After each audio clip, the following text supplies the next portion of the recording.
Well, here we are. We're going. Hi, everybody. I'm Are we- Shane. are we- are we We're already rocking? talking. Okay, we're good. I'm here for Radney. Was it Randy Forrester? Randy Forrester. I'm here for Radney Foster. Everybody knows Radney Foster.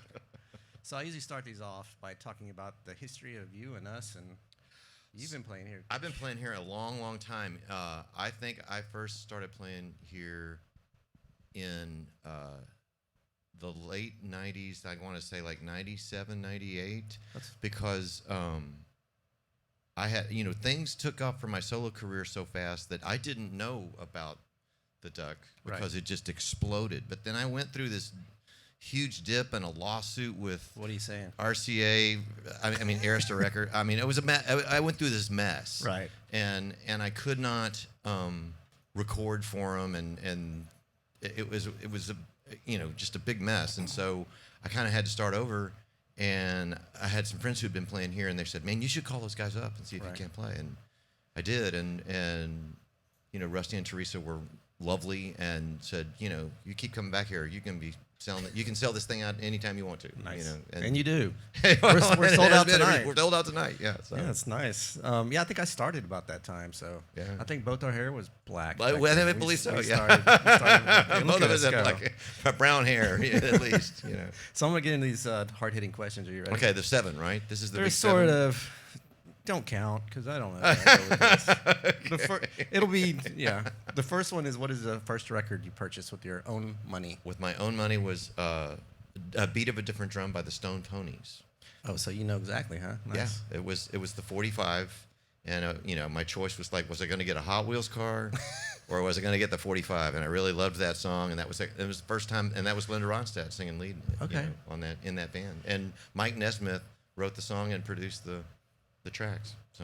So you don't regret that decision at all, then? Not at all. No. Nice. So what was your first concert? Like the first that you wanted to go to? I know Del Rio, it probably wasn't. Where did you go to see shows when you were? I think my first real concert, would have been seeing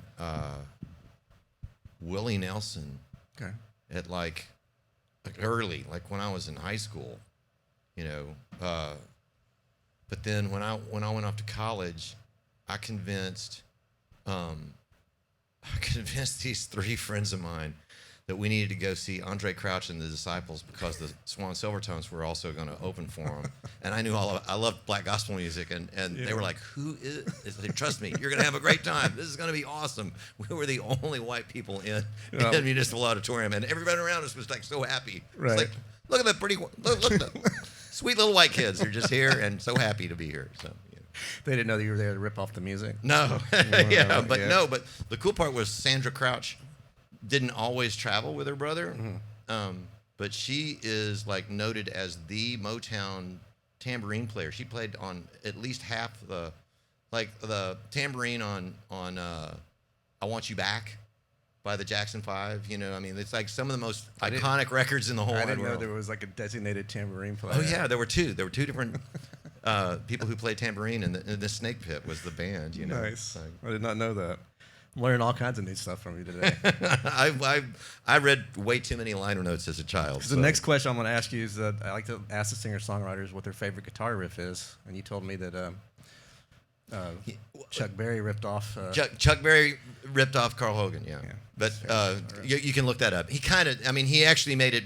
He took the lick and made it double stops. Yeah. He added to it, but the original lick is from "Ain't That Just Like a Woman" by Louis B. Jordan, and you can go online and look all that up. I believe you. Yeah. I don't need to look it up.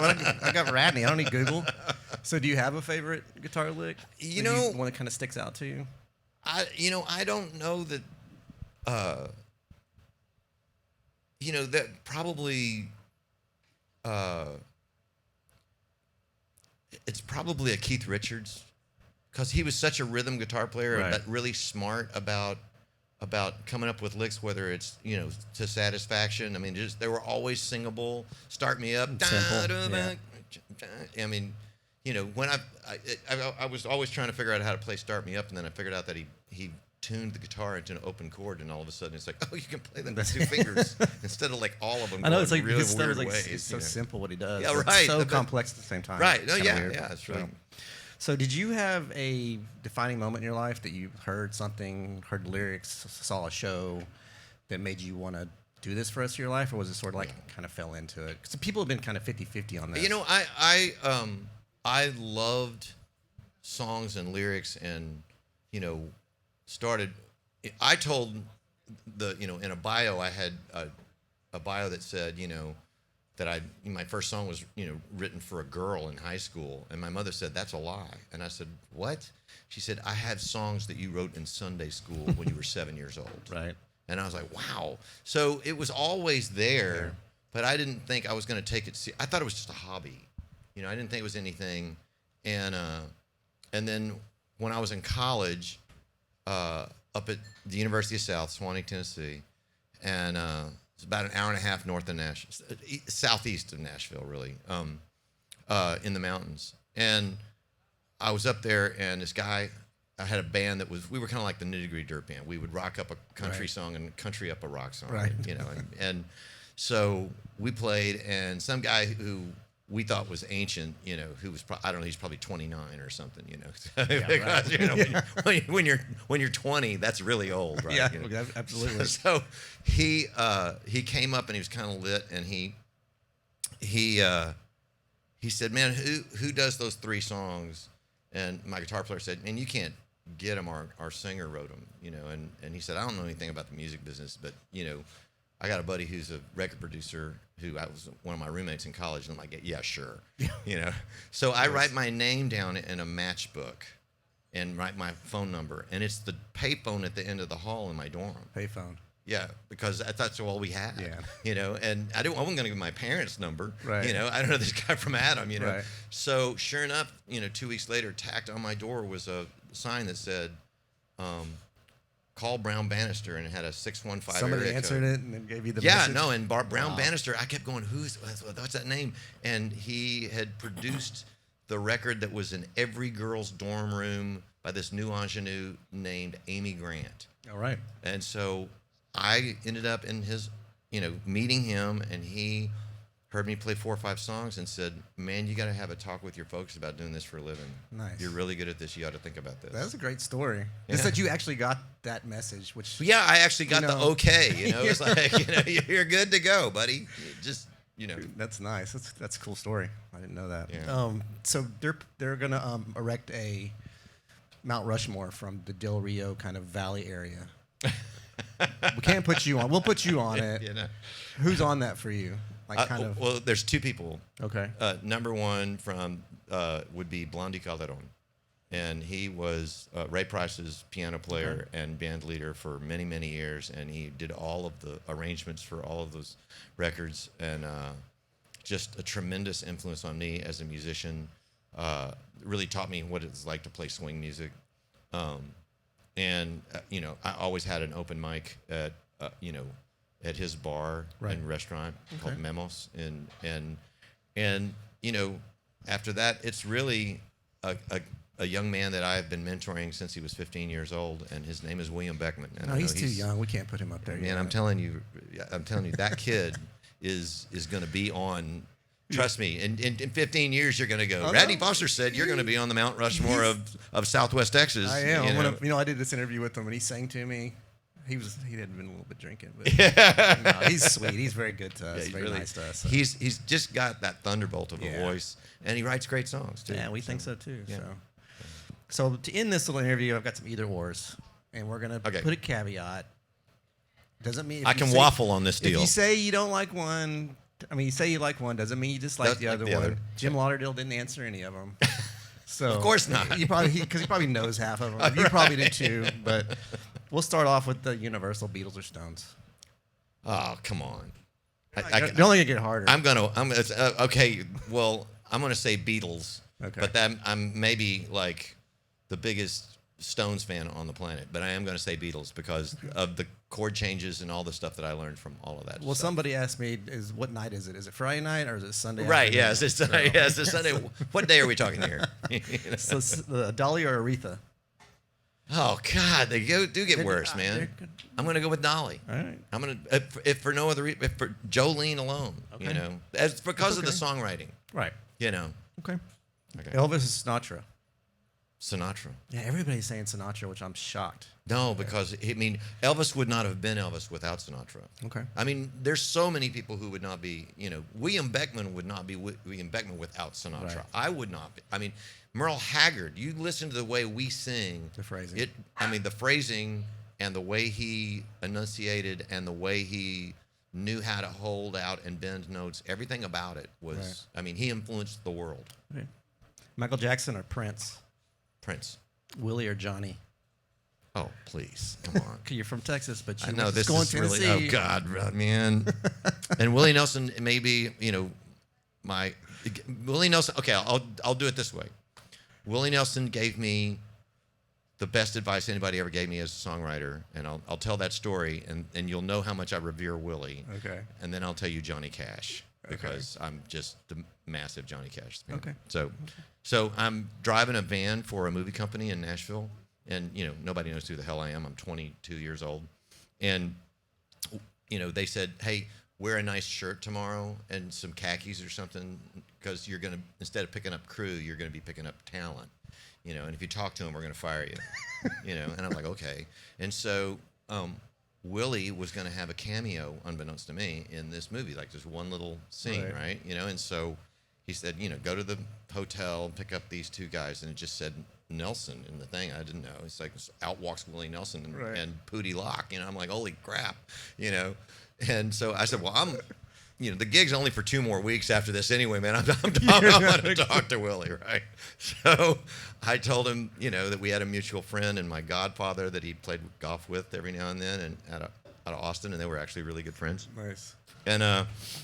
And then, he's like, well, what are you doing up here? He's like, are you in college, at Vanderbilt or something? And I was like, no, man, I'm trying to figure out how to be a singer-songwriter. And he goes, oh, God, one of those. And so when I got out, I let him out, I said, hey, Willie, have you got any advice for a young songwriter? Because, from Texas, because you actually used to be one, and you're one of my heroes. So if you got any advice at all, I would really love it. And he goes, I do. And I was like, okay, I thought I'm going to get the keys to the kingdom right here. And he says, the first 100 songs don't count. Keep writing. And I was like, crap. I thought I was doing really great because I'd written like 40 songs. Right. And he could see the shock on my face. And he said, hey, make it a long-term, easier task than you think. Like, write a song a week. Even if it's bad, write a song a week. And sure enough, it took about I wrote about, another 100 songs, and all of a sudden I got a publishing deal. Nice. It's like it really was the best advice he could have given me. Did you ever tell him about that advice? Have you? I've never been able to have this conversation with him. Ever. It's always been so brief that I've been, I've only seen him like 3 or 4 times in my whole life. Did he call the company and say fire that guy, or did you keep the job? Good deal. No. All right. Well, all right. So next one's Lady Gaga or Madonna.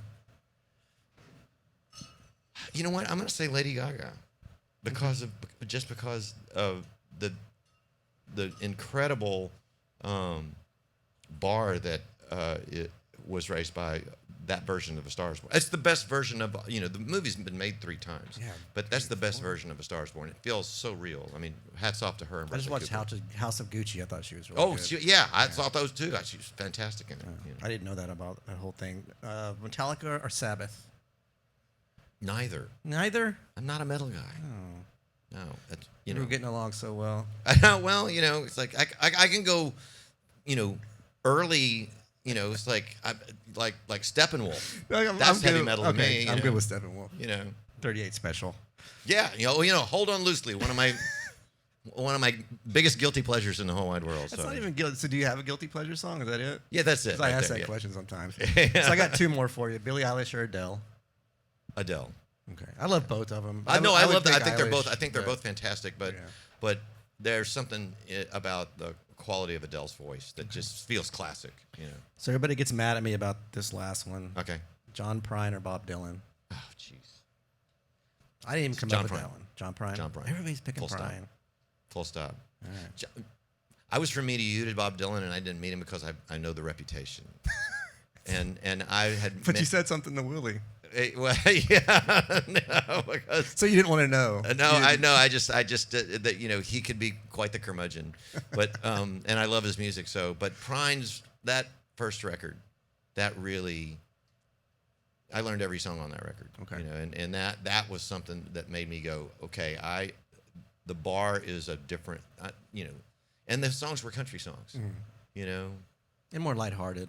Well, Hello in There ain't lighthearted, Well, you know, But in or general. Sam Stone. I mean, my God, you know, it's like, but yeah, Whistling Fish and all those other things that are in there that are really great. Well, that's all I got for you. Thanks for sitting down with me. I Oh, man. appreciate it. We can do this again. We will. We'll do just it. pick different questions. We'll do it on you when you're here next. I'll ask you 7 questions next Nah, time. nobody wants to know what I think. Nobody. Okay. Thank you very much. You're very welcome, Jay. Thanks.